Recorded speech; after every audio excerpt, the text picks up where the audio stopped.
Ever cracked open a history book and thought, wait a second, did that really happen? It's all the time. Well, get ready, because today we're taking that question straight to the heart of biblical archaeology and the formation of ancient Israel, Should be interesting. our guide through these dusty scrolls and epic tales. Thomas L. Thompson and his provocative work, The Mythic Past. Definitely provocative. Now, you've probably heard the Bible described as this straightforward historical account. It's a common perception, for sure, but Thompson kind of throws us a curveball. He definitely does. He's basically saying, hold on, looking for archaeological proof to back up every biblical story. It's like trying to bake a cake with only flour. You've got one ingredient, sure, but you're missing a whole lot of others. Precisely. We often forget those pottery shards and crumbling walls we dig up. They can't tell us the whole story. It's like finding a dusty old scroll hidden in your attic. It hints at a past.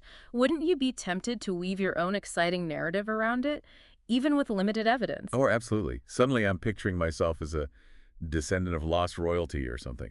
But you're right, it's just a starting point. So Right. if archaeology isn't giving us all the answers, what's the real heart of Thompson's argument here? He wants us to appreciate the Bible as this incredible tapestry of stories, poems, teachings, many of which were woven from even older threads. Think about the story of the Great Flood with Noah's Ark and that whole epic saga. I mean, who hasn't heard that one? Exactly.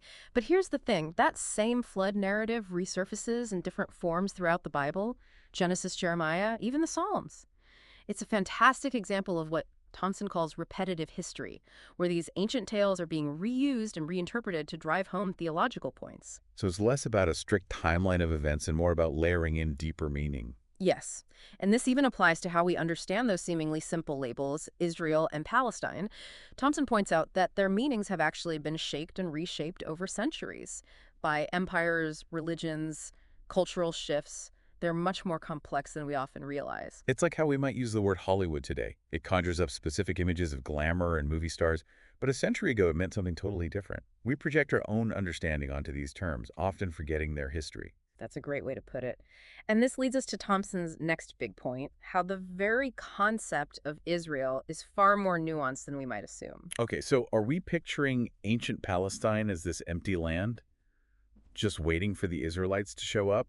Thompson says not so fast. Not at all. It was bustling. Imagine it bustling with these different groups, Canaanites, Philistines, a real mix of cultures interacting and influencing each other, long before we even get to this supposed kingdom of David. So not this monolithic Israel we often imagine. Yeah. And here's where it gets really interesting. The Bible itself draws on much older lore and myths already circulating in the region. Remember that bit in Genesis about Noah's sons, Shem, Ham, and Japheth? I'm going to keep going. Well, they become associated with the three known continents, Asia, Africa, and Europe.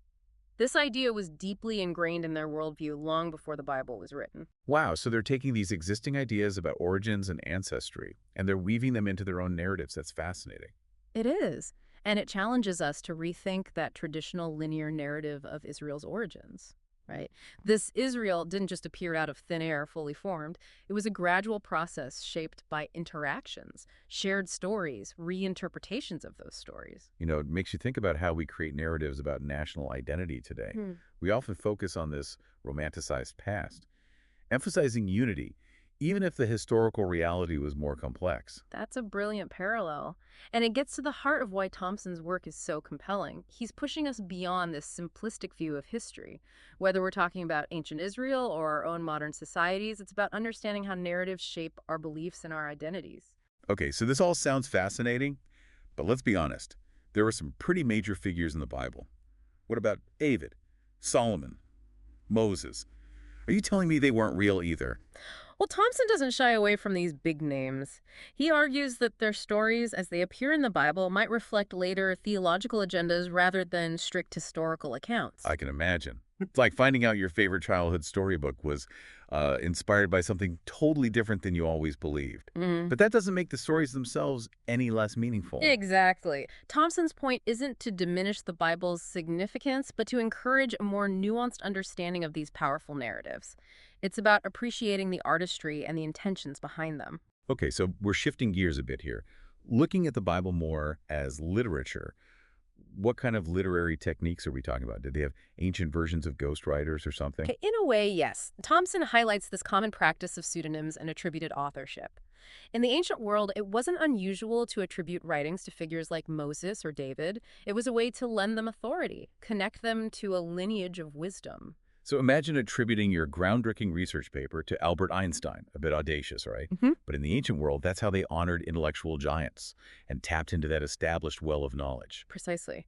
And it wasn't seen as deceitful. It was about aligning your work with this tradition of wisdom and knowledge.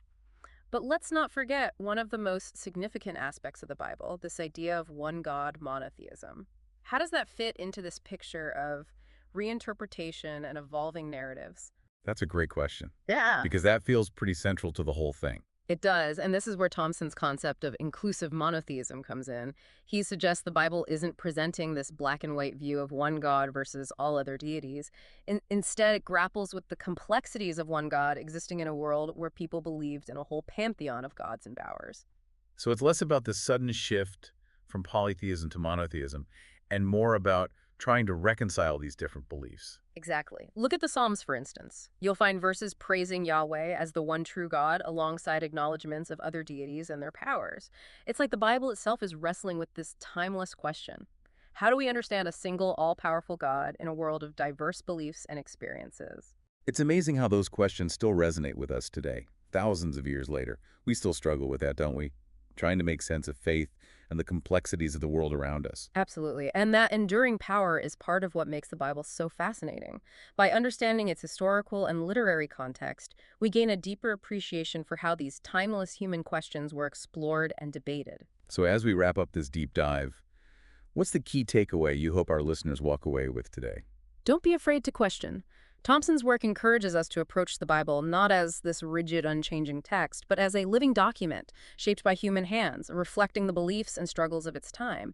And ultimately, I think that makes its stories even more powerful and relevant to our lives today. I love that. Okay, so next time you pick up the Bible, remember, it's not just about what happened, but how those stories were told, why they were told, and what they can still teach us about faith history and the human search for meaning. It might even inspire you to do a little digging of your own. And on that note, we'll wrap up our deep dive for today. We'll see you next time.